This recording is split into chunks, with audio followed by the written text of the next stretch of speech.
नमस्कार। Mission government job के नए एपिसोड में आपका स्वागत है। इस एपिसोड में हम भारतीय नृत्य कला के बारे में विस्तार से समझेंगे और इसके आने वाले अगले एपिसोड में हम लोग भारतीय नृत्य कला की विभिन्न शैलियों जैसे भरतनाट्यम, कुचिपुड़ी, मणिपुरी इत्यादि के बारे में विस्तार से समझेंगे। आइए हम लोग भारतीय नृत्य कला के बारे में जानते हैं। भारतीय संस्कृति में वास्तुकला, चित्रकला और मूर्तिकला की तरह नृत्य एवं संगीत कला का मुख्य स्थान है। भारत अपनी सांस्कृतिक विरासत के लिए जाना जाता रहा है और इसी विरासत ने भारत को कई नृत्य कलाएं और संगीत का बहुमूल्य खजाना दिया है।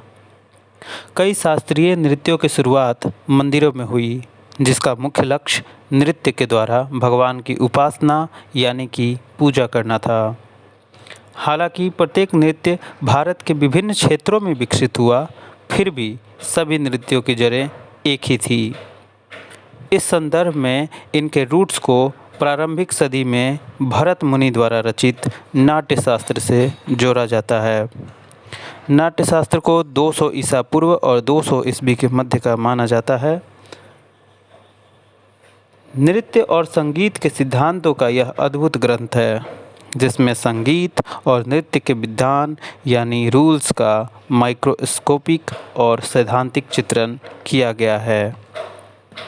वर्तमान में नृत्य और संगीत की जो विद्याएं अस्तित्व में है, उनमें से अधिकांश इसी ग्रंथ से ली गई हैं। अपने नृत्य और संगीत के माध्यम से भारतीय जनता अपने सुख दुख, अपने संघर्षों और आकांक्षाओं तथा अनेकों भावनाओं की अभिव्यक्ति करती आई है। शास्त्रीय नृत्य संगीत और लोक नृत्य संगीत दोनों की विविधता और दोनों की समृद्धि भारत की सांस्कृतिक विरासत का एक महत्वपूर्ण अंग है। प्राचीन काल से ही भारत में नृत्य कला की समृद्ध परंपरा रही है।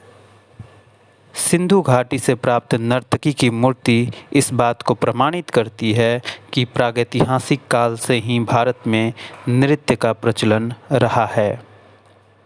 नाट्यशास्त्र में कुल 8 रसों का वर्णन किया गया है, जो नृत्य के दौरान अलग अलग भावनाओं को समर्पित हैं, जैसे श्रृंगार जो प्रेम को दिखाता है, हास्य जो मजाक या परिहास को दिखाता है, इसी तरह से करुणा, रौद्र, वीर, भयानक, विभत्स और अद्भुत रसों से मिलकर रसानुभूति का निर्माण होता है, जो नृत्य का अंतिम लक्ष्य माना गया है। बाद के काल में अभिनव गुप्त ने इन 8 रसों में एक 9वें रस को शामिल किया, जो शांति रस के नाम से जाना जाता है। इन 9 रसों से ही भारत में कई नृत्य शैलियों का निर्माण हुआ है। शास्त्रीय नृत्य तकनीकी और कठिन नियमों का एक अद्भुत समागम होता है।